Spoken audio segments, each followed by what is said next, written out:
Welcome to my channel Shubhra বিশ্বাস। তো আজ আমি আপনাদের চিকেন কষা করে দেখাবো, যেটা আমাদের বাড়িতে হচ্ছে।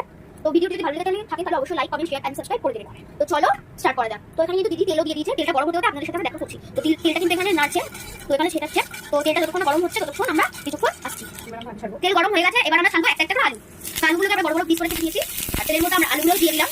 এরপর আলুগুলো মারানো হচ্ছে বা ভাজা হচ্ছে।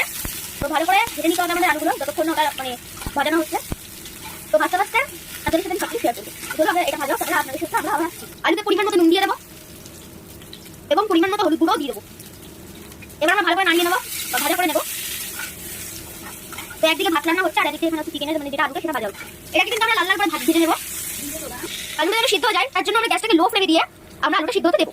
তো এখানে আমরা আগে থেকে চিকেনটা মানে দই দিয়ে ম্যারিনেট করে রেখেছিলাম, টক দই দিয়ে। 2 মিনিট বাদে আমরা ঢাকাটা খুলে নিচ্ছি, ভেজে নেবো হালকা। আমাদের আলু লাল লাল করে অলরেডি ভাজা হয়ে গেছে, আমাদের ভাজা কমপ্লিট আলু। তো দেখতেই পাচ্ছেন আপনারা। এবার আমরা কি করবো, এবার আমরা আলুগুলোকে এক এক করে থালায় তুলবো। আমাদের আলু থালা পুরোপুরি হয়ে গেছে। ওই একই তেলের মধ্যে আমরা আবারও একটু সর্ষের তেল দিয়ে দেবো। তেলটা কিন্তু আমাদের গরম হয়ে গেছে। এবার আমরা দেবো আদা, রসুন, পেঁয়াজ এবং লঙ্কার পেস্ট ওই সর্ষের তেলের ওপর। এবার আমরা এটা ভালো করে কষিয়ে নেবো। পরিমাণ মতো নুন ও পরিমাণ মতো হলুদ দেওয়ার পর আমরা এটাকে আবার ভালো করে কষিয়ে নেবো।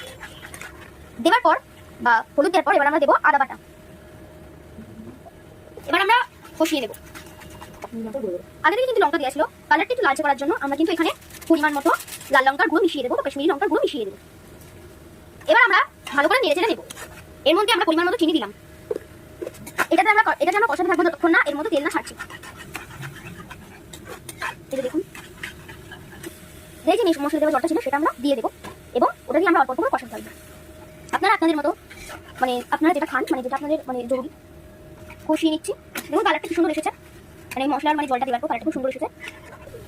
এর মধ্যে তেল ঝালঝালা হয়ে গেছে। এবার আমরা মাংসটা দিয়ে দেবো। আগে থেকে দই দিয়ে ম্যারিনেট করা মাংসটা ছিল সেটা আমরা দিয়ে দেবো। এটাকে আমরা ভালো করে একটু নাড়াচাড়া করে নেবো।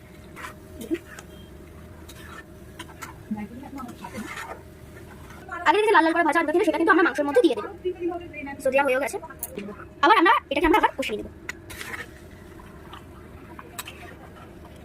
গ্যাসটাকে আমরা লো ফ্লেমে দিয়ে মাংসটা সিদ্ধ হওয়ার জন্য আমরা ঢাকা দিয়ে দিয়েছি।